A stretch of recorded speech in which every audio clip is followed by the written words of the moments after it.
तो हेलो दोस्तों, आपका स्वागत है मैगीसू चैनल में। तो इस प्यारी सी लव स्टोरी को चालू करते हैं। इस कहानी में हमारी हीरोइन शाओ से मिल लेते, इस कहानी के विलन गुहान से मिल लेते हैं, जहाँ पे वो दोनों 10 साल से रिलेशनशिप में होते हैं, पर्सनल रिलेशनशिप में होते हैं 10 साल से। और जो गुहान होता है वो एक होटल का मालिक होता है, और जो शाओ होती है उसकी कंपनी में एज अ सेक्रेटरी काम किया करती थी। लोग बोल रहे होते हैं कि तुम कब से 10 साल से गुहान के लिए काम कर रही हो, और तुम तो चाहती थी कि गुहान तुमसे शादी करेगा, लेकिन उसने अभी तक नहीं करी। तो वो फैसला करती है कि गुहान उससे शादी नहीं करेगा और ना वो कभी बदलने वाला है। तो वो गुहान को छोड़ के अपनी लाइफ में आगे बढ़ेगी और किसी और से शादी करेगी। वो तो जान चुकी होती है कि गुहान तो बस उसके काम का और उसकी बॉडी का यूज़ कर रहा था 10 साल से। वही जो पागल थी जो कि उसके पीछे उसने 10 साल अपने बर्बाद किए। तो आज उसने अपने लिए ब्लाइंड डेट फिक्स की होती है और वह जानबूझ के अपने बॉस को लेके आई होती है। इधर जो इस कहानी के हमारे हीरो लू जी होते हैं, उसकी जो ब्लाइंड डेट गर्ल होती है वो आई नहीं होती। तभी उसके सामने एक लड़की आती है जो कि बहुत ही खूबसूरत होती है, जिसे देख के लू जी तो उसे देखता रह जाता है। और जो शॉ होती है उसे लगता है कि सामने वाला बंदा जो बैठा हुआ है वही उसकी ब्लाइंड डेट है, और बोलती है कि ये रहा मेरा रिज्यूम, ये मेरे बॉस है जिसका नाम गुहान है, मैं इनकी कंपनी में काम करती हूँ, मेरा नाम शाओ है। अगर आपको मेरा बायोडाटा अच्छा लगता है तो हम लोग आज ही चल के मैरिज सर्टिफिकेट ले सकते हैं और आगे चल के अपना एक बड़ी सी शादी कर सकते हैं। अभी के लिए हम लोग मैरिज सर्टिफिकेट ले लेते हैं। ये देखने के बाद तो जो उसका बॉस गुहान होता है वो तो हैरान हो जाता है कि तुम शादी करना चाहती हो। और इसके बाद वो याद करती है कि कैसे जब उसने गुहान से बोला था शादी करने के लिए, तो गुहान ने रिजेक्ट कर दिया था कि तुम बस शादी शादी की बात करती रहती हो, मुझे तुमसे शादी नहीं करना। क्या तुम्हें समझ में नहीं आ रहा क्या, तुम मुझे फोर्स नहीं कर सकती हो। जहाँ पे शाओ ने बोला था कि हम लोगों ने साथ में बिजनेस चालू किया, तुम मेरी बॉडी का यूज़ करते रहे और साथ साथ मैंने तुम्हारा कितना मदद किया, और 10 साल से रिलेशनशिप में और अभी भी तुम शादी नहीं करना चाहते हो। अब प्रेजेंट में सारी बातें गुआन सुनता है तो गुस्सा आ जाता है और गुस्से में बोलता है तुम पागल हो चुकी हो, तुम ये सब इसलिए कर रही हो ना ताकि तुम चाहती हो कि मैं तुमसे शादी कर लूँ, ऐसा कभी भी नहीं होने वाला। और वो गुस्से में उठ के वहाँ से चला जाता है। उसके जाते ही वहाँ पे एक दूसरा बंदा आता है और बताता है कि मैं आपकी ब्लाइंड डेट हूँ। वो बोलती है इसका मतलब तुम ये हो, तो सामने वाला इंसान मतलब कि उससे कोई गलत बंदा मिल गया। तो उस बंदे से बोलती है कि मैं ब्लाइंड डेट को ख़त्म करती हूँ, आप मेरे लिए सूटेबल नहीं है। वो दोनों बंदे उसे रोकने लगते हैं और जो बीच में आ रहा होता है लूजी उसे पीट देता है, और लूजी साहब को अपनी तरफ खींचता और बोलता है तुम मुझे पसंद आई हो, चलो मैरिज सर्टिफिकेट ले लेते हैं। इधर गुआन सोच रहा होता है कि इतनी गिरी हुई है, शादी करने के लिए एक एक्टर को उठा लाई और इसे शादी करने का दिखावा कर रही थी। शाम में तुमसे कभी भी प्यार नहीं करता और ना तुमसे कभी शादी करूंगा। तभी यहाँ पे शीशी नाम की लड़की आ जाती है, बोलती तुमने मुझसे जो वादा किया था गुआन, क्या तुम भूल गए कि तुम मुझसे शादी करोगे, तुम शौ से शादी नहीं कर सकते हो। ये देखो गुआन बोलता है वो तो मेरे लिए कचरा था, मैं तो बस उसके साथ एक गेम खेल रहा था। अगर उसके पास होटल के 40% शेयर ना होते तो मैं उसे कब का फेंक चुका होता, बस मैं उसका यूज़ कर रहा था। इधर लूजी बहुत खुश होता है और लूजी ने शादी कर ली होती है शाओ से। शाओ भी खुश होती है कि गुआन के पीछे उसने अपने बहुत सारे साल बर्बाद किए। तभी उसे फ़ोन आ जाता है कि जो उसके फादर इनकी तबीयत ख़राब हो रही है, तो किसी को फ़ोन करती है कि मेरे शेयर्स बेच दो। इसके बाद का हम सीन देखते हैं जहाँ पे शाओ की मॉम बोल रही होती है गुआन से कि तुम शादी कर लो, तुम मेरी बेटी के साथ 10 साल से रिलेशनशिप में हो, और मैं भी चाहती हूँ कि हमारे ज़िंदा जब तक मैं ज़िंदा हूँ उससे पहले मैं अपनी बेटी की शादी देख लूँ। जहाँ पे जीजी बोलते कि तुम माँ बेटी बहुत ज़्यादा चालाक और घटिया हो, मिस्टर गुआन इतना बड़ा और रिच आदमी है, वो भला तुम्हारी बेटी से शादी क्यों करेगा। और बोल देती है कि गुआन कभी भी शाह को पसंद नहीं करता, बल्कि वो मुझसे शादी करेगा तो बेहतर होगा, अपने दिमाग से गंदगी निकाल दो। तब तक वहाँ पे शाह आ जाती है कि मेरी माँ को मत घसीटो इन बातों में, तुम्हें जो भी कुछ कहना है, जो भी कुछ तुम चाहते हो मुझसे कहो। गुआन बोल देता है कि तुम जो भी कुछ ड्रामा कर रही थी ना, ब्लाइंड डेट वाला, ये सब तुम इसलिए कर रही थी ना ताकि तुम मुझसे शादी कर सको, लेकिन मैं तुम्हें बोल दूँ मैं तुमसे शादी कभी भी नहीं करने वाला, और ना मैं तुमसे प्यार करता हूँ, और तुम्हारे फादर के ऊपर 5 करोड़ हॉस्पिटल का इलाज का पैसा है, तुम कहाँ से दोगी। और जीजी को तो सब मज़ा आ रहा होता है। जीजी बहुत ही घटिया कुत्तिया औरत होती है। उसने गुआन और शाओ को अलग कर दिया होता, गुआन को भड़का भड़का के।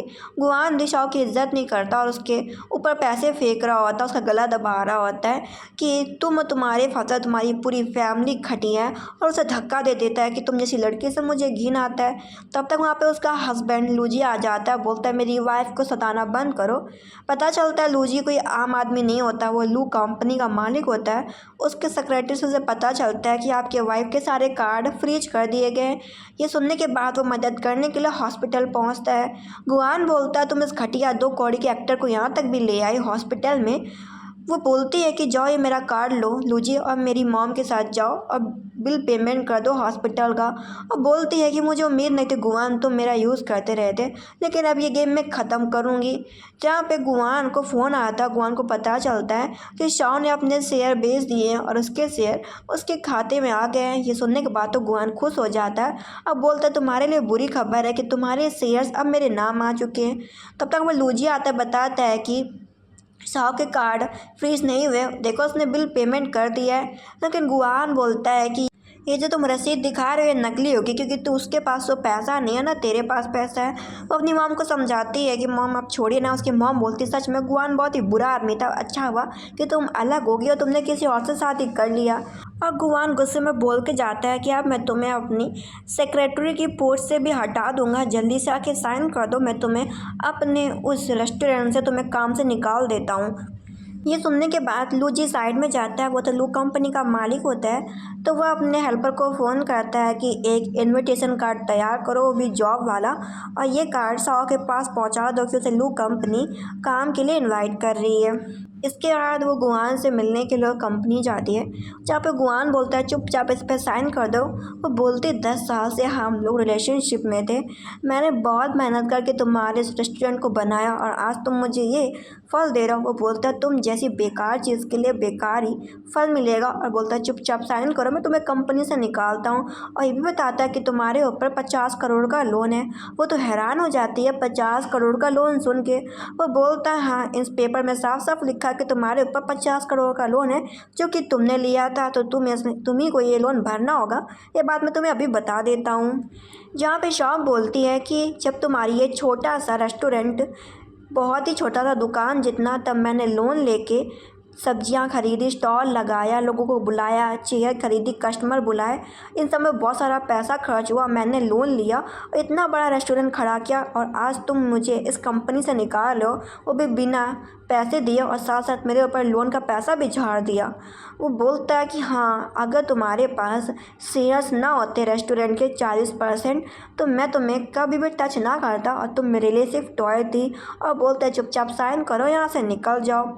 और इसके बाद वह बताता है कि अब से सेक्रेटरी होगी सीसी।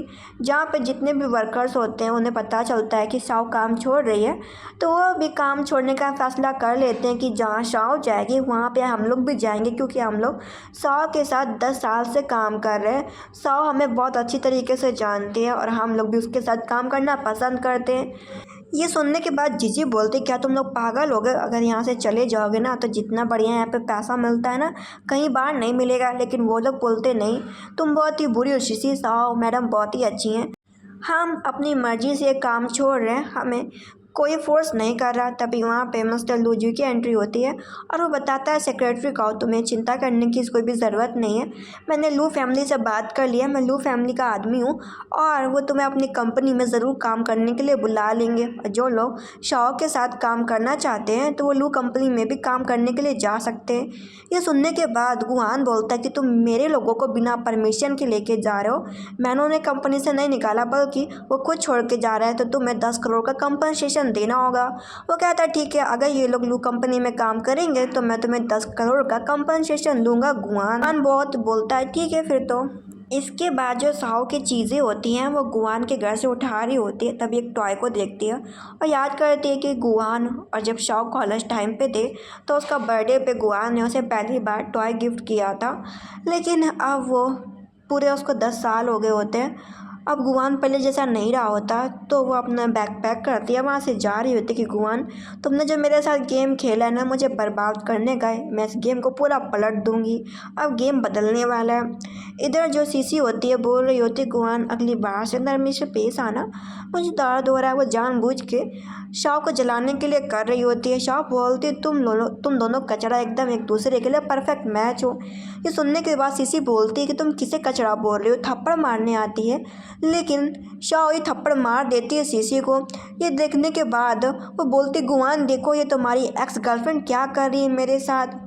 गुआन उसके फादर को बोलने लगता है कि अगर तुमने माफ़ी नहीं मांगी ना तो तुम्हारे फादर जिंदा नहीं बचेंगे। ये सुनने के बाद उसे बहुत ही बुरा लगता है कि गुआन उसके फादर के बारे में बोल रहा है। तो शाओ जोरदार थप्पड़ गुआन को लगाती है कि कम से कम थोड़ी इंसानियत तो रखो, सब कुछ छीन लिया, मेरे माँ बाप के पीछे पड़ो, तुम सच में बहुत ज़्यादा घटिया आदमी हो, घटिया से भी घटिया।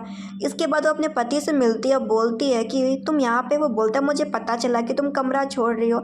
हम लोग वैसे भी पति पत्नियों से पता चलता है कि शाओ अपना खुद का बिजनेस चालू करना चाहती है।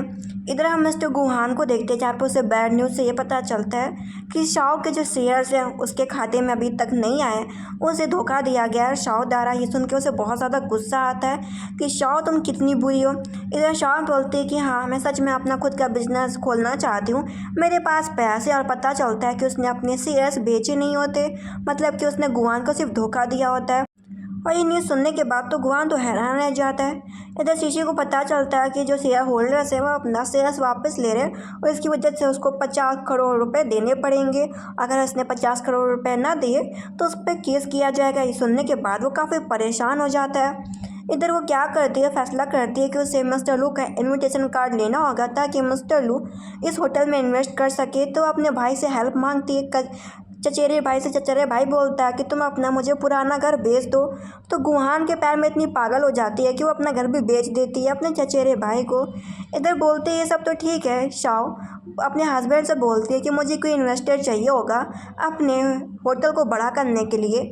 उसका पति बोलता है कि तुम लू कंपनी में क्यों नहीं लेके जाती अपने प्रोजेक्ट को, वो ज़रूर तुम्हारी मदद करेंगे। और बोलता है कि ये लो कंपनी का इनविटेशन कार्ड रहा, तुम जाओ और अपना काम करो। इसके बाद तब भी उनको डिस्टर्ब करने के लिए गुहान आ जाता है। वो बोलते तुम यहाँ पे क्या कर रहे हो।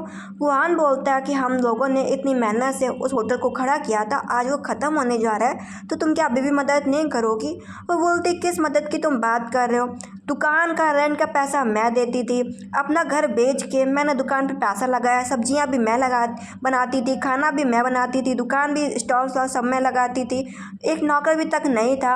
और जब तुमने इस दुकान को बड़ा करना चाहा तो तुम्हारे पास पैसे नहीं थे, तो मैंने अपना घर बेच के लोन लेके सब किया और आखिर में तुमने मुझे कंपनी से निकाला और 50 करोड़ का लोन ऊपर से थोप दिया है। तो तुम्हें क्या लगता है क्या मैं तुम्हारी मदद करूँगी।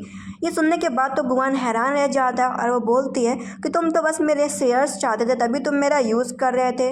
तभी वहाँ पे कोई और नहीं बल्कि सीसी आ जाती है, बताती है कि हमें मिस्टर लू का इनविटेशन कार्ड मिल गया है, वो ज़रूर हमारी कंपनी में इन्वेस्ट करेंगे। ये सुनने के बाद तो गुआन बहुत ही खुश हो जाता है। सीसी बोलती है ज़्यादा मत उड़ो शाओ, तुम ज़रूर ही ज़मीन में नीचे गिरोगी, ये मत भूलो कि तुम एक गरीब थी, गरीब ही रहोगी। जहाँ पे हमारी हीरोइन बोलती है तुम्हें चिंता करने की कोई भी ज़रूरत नहीं है। वो जा रही होती है लेकिन शीशी थप्पड़ मारने की कोशिश करती है तो वो उल्टे थप्पड़ लगा देती है शीशी को। और ये देखने के बाद गुआन थप्पड़ लगाने की कोशिश करता है शाओ को, तो उसका हस्बैंड लू जी रोक देता है, गुआन को उल्टा थप्पड़ लगा देता है। इधर गुहान उसको लगा रहा होता है मरहम और बोलता है कि ये क्या है। वो बताती है कि लू का इनविटेशन कार्ड, अगर हम उनके पास जाएंगे अपना प्रोजेक्ट दिखाएंगे तो शायद रेस्टोरेंट में वो इन्वेस्ट करें, और वो उसे हक कर लेती है। तभी गुहान को किसी लड़की का मैसेज आ रहा होता है, तो उस मैसेज में लड़की से चैटिंग भी कर रहा होता है और जो शीशी होती है पागलों की तरीके से उससे शादी करने की बात कर रही होती है। गुहान बस हाँ में जवाब दिए जा रहा होता है। इधर हम मिस्टर लूजी को देखते हैं जो कि बोल रहा होता है कि मेरी वाइफ को मेरी असलियत नहीं पता, मैं उसका पति हूँ, तो इस वजह से मैं चाहता हूँ कि वो लू कंपनी उसके ऊपर इन्वेस्ट करे और मेरी बीवी को मेरी असलियत पता नहीं चलनी चाहिए। इधर हम सीन देखते हैं, वो उसी पेंडेंट को देख रहा होता है कि तुम गुहान से अब छूट के आ चुकी हो, अब तुम मेरे पास हो, तुम मुझसे कहीं भी दूर नहीं जा सकती हो शाओ। इधर गुहान सीसी के साथ आ रहा होता है, तभी वहाँ पे हमारी हीरोइन की भी एंट्री हो जाती है, जहाँ पे गुहान बोल देता है कि देखो तुम यहाँ से चली जाओ, क्योंकि लू जैसी कंपनी बड़े रेस्टोरेंट में इन्वेस्ट करती है, ना कि तुम जैसे छोटे लोगों पे। ये बात सीसी भी बोलती है कि अब तुम इस चीज़ों से दूर हो जाओ, क्योंकि गुहान तुमसे कभी भी शादी नहीं करेगा। गुहान मुझसे शादी कर चुका है और उसने मैरिज सर्टिफिकेट भी दिखाती है और कहते गुहान आगे चल के मेरे लिए बड़ी शादी भी तैयार करेगा। वो सोचती है बस मैरिज सर्टिफिकेट ही ले लिया वो तुम्हें छोड़ देगा।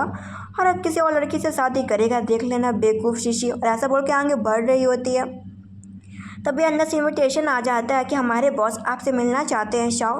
ये देख के उसका हस्बैंड बोलता है कि शाओ तुम जाओ, देखो लू कंपनी तुम्हें बुला रही है। ये सुनने के बाद गुआन बोलता है कि शायद लड़की तुम्हें गलत फहमी हो गई होगी, वो शाओ का नहीं बल्कि हम लोगों को बुला रहे होंगे। ये सुनने के बाद वहाँ की हेल्पर बोलती नहीं, हमारे बॉस ने साफ कहा है कि शाओ को बुला के लाओ, तो हम शाओ को बुलाने के लिए ही आए हैं। ये सुनने के बाद तो गुआन का मुँह बन जाता है। गुआन को पता चलता है अपने लोगों से कि लू फैमिली का बूढ़ा आदमी आ रहा है, और इससे वो लोग प्लान बनाते हैं। और जो शॉन ने जो प्रोजेक्ट बनाया होता है वो प्रोजेक्ट सीसी ने चुरा के गुआन को दे दिया होता है। गुआन बोलता है कि अब उसका प्रोजेक्ट हमारे हाथ में है, अब वो क्या कर लेगी, और उसके बारे में बुरी बुरी बातें हम ओल्ड मैन को बताएंगे तो वो उसके ऊपर बिल्कुल भी इन्वेस्ट नहीं करेगा, बल्कि हमारी कंपनी में इन्वेस्ट करेगा। तो ये बर्बाद होने वाली है। इधर ये बात हमारे हीरो को भी पता चल जाती है कि जो उसके जो दादाजी हैं वो आ रहे हैं। वो तो परेशान हो जाता है कि कहीं उसके दादाजी मिस्टर गुआन की मदद ना करने लगे। तो दादाजी बोल रहे होते कि बताओ अपने प्रोजेक्ट के बारे में। तो सबसे पहले शाओ मुंह से बोलना चालू करती है कि हमारे प्रोजेक्ट पे ऐसे है, ऐसा वैसा है। इसके बाद गुआन सीधे डायरेक्ट प्रोजेक्ट दिखा देता है कि अरे हमारी प्रोजेक्ट फाइल। ये देखने के बाद ओल्ड मैन बोलता है कि इस प्रोजेक्ट पे जो बातें लिखी हुई है वही इस औरत ने बोली है। जहाँ पे गुआन बोल देता है कि शाओ हमारी कंपनी की एम्प्लॉय थी, 10 साल से हमारी कंपनी में काम कर रही थी, और उसने हमारा प्रोजेक्ट चुरा के आपको सब कुछ बता दिया। ये बहुत ही झूठी लड़की है, इसका बहुत लोगों के साथ अफेयर है, ये मुझसे शादी करने के लिए सब तमाशा खड़ी कर रही है। आपको ऐसे लोगों के साथ बिल्कुल भी काम नहीं करना चाहिए। और वो बहुत कुछ शाओ के बारे में बुरा भला बोल देता है कि बहुत ही घटिया औरत है, ये पैसों के लिए कुछ भी कर सकती है। तो आने वाली एपिसोड में देखेंगे कि शाओ अब क्या करेगी, वो क्या ओल्ड मैन को मना पाएगी उसकी छोटी सी कंपनी में इन्वेस्ट करने के लिए।